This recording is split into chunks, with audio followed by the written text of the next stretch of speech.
But now it's time for my next guests. They are the multi-award-winning stars. They really are. They've won so much. Between the two of them, they won a lot of prizes.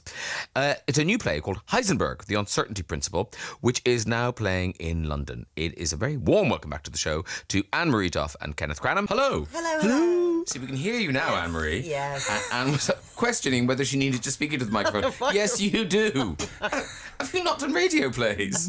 I have a wide range with vocally. You just shout.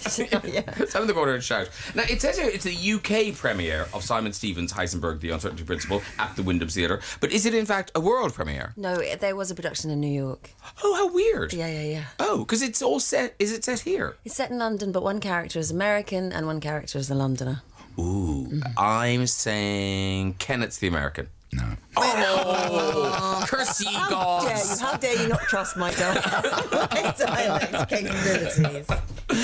Now, very usefully, the press release says, note to editors. And it goes, Heisenberg's uncertainty principle is one of them. Then it goes, oh, no. I was no wiser. Can you help us with what the uncertainty principle is? Well, you're very good at it. Please, Eddie, abdicated. Okay, so the way that we deal with it in the play is that Simon Stevens, the playwright, makes it relatable to relationships. Because the uncertainty principle is to do with the movement of light, projection of light, and the way it moves, whether it's observed or not. Whatever we think, because life's too short. Yeah. But he talks about the notion of, within, say, a love relationship, if you're so busy focusing on where the relationship is going, the momentum of the relationship, quite often you lose sight of the person you're in love with.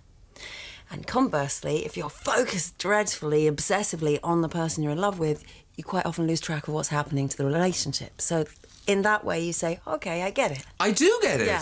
So do I. Every time she says it, I get it. I'm so glad you abdicated responsibility, because that was a very good explanation. No. Thanks. And it's a really interesting conundrum with relationships, isn't it? Yeah, absolutely. But now you were saying, because the highlights, I think, so far are it's a very funny play. Yeah. There's lots of humour in it, and it's very touching as well, which is quite nice. So you get a sort of surprise a couple of times. Oh. Yeah. And it doesn't outstay its welcome. It really doesn't. It really doesn't. It's a nice short. There's no interval. So there's none of that shenanigans. Oh. Yeah. It's about the length of a movie, a good movie now, not like a 4 hour. It's about an hour and a half. A sensible movie. So you can go and have a lovely little supper à deux after you've seen the play. And wonder, am I focusing on the focusing? momentum, or am I focusing on you? Who the hell am I supposed to be looking at? It's over. Yeah, you watch the play and then you dump whoever you're with. The play that brings relationships to an end.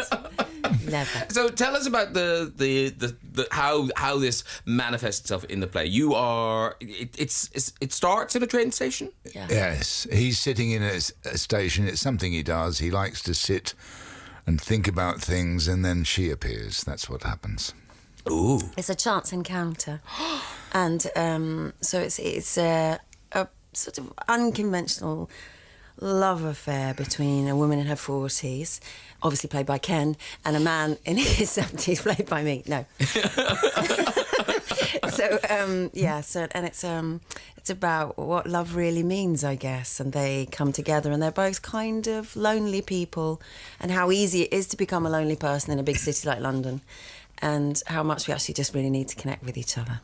And in terms of London's theatre and the West End, it's an interesting play because it's part of a new season and a new production company, and it's people who have worked in subsidised theatre going commercial, which is a brave It's a venture, yeah. I think the West End is sort of redefining itself in lots of ways, because lots of directors are doing that, have done it recently, and it's kind of exciting because it means that the West End feels more of a producing a venue. So you're not just getting transfers from subsidised theatre, you're actually getting good quality theatre that's born in that space as well. And someone I was talking to last week, who knows, they were, but I remember the thing they said, and they just said how, the West End, we're lucky that the West End is still producing drama and plays, and hasn't just been completely swamped by musicals and light entertainment. There was a wee period, wasn't there, where it got terribly commercial, I suppose, just because of money as well. Yeah. You guaranteed box office. But now And I often think it has to do with the times we live in. People are really into drama at the moment and really want to see a good old yarn that challenges them. And it's the Elliott. Harper. So Marianne Elliott, obviously wildly famous. You've worked with her before. Have you worked with Marianne Elliott before? I have never, no. And they're a real team, Marianne and Anne-Marie. How annoying. No, it's not annoying. I'm I've been let in. Allowed into our little coven. With our names that are annoyingly similar. Well, actually they are, aren't they? They're like bookends. Yeah.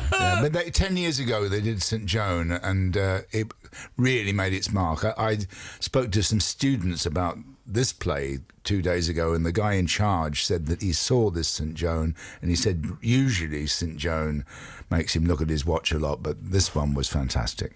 Wow. Really dark. 10 years back. Couldn't see my watch. You know that thing in a film when it's really dark, I know. and you're holding your watch to the screen trying to see discreetly. Where are we? Shine it into the light. And so it's Marianne Elliott, but who is the Harper? Chris Harper is a producer who used to work at the National Theatre.